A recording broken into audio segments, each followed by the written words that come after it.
Hi friends! Thanks for tuning in. If you like this video, please give it a like, comment below, and take a moment to subscribe to our channel. Welcome to our bike ride around Ontario Place in Toronto, Ontario, where history, entertainment, and stunning waterfront views come together to create a unique experience. Ontario Place is a beloved landmark located on the shores of Lake Ontario, offering a perfect blend of natural beauty and urban attractions. This iconic venue first opened in 1971 as a futuristic entertainment and cultural park.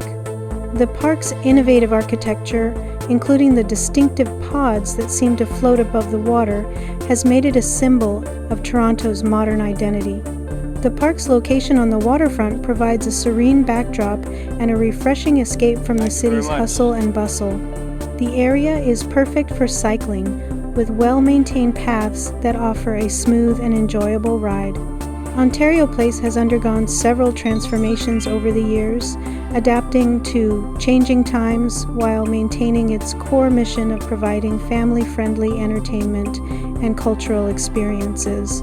One of the park's most recognizable features is the Cinesphere, the world's first permanent IMAX theater, which opened in 1971. This architectural marvel continues to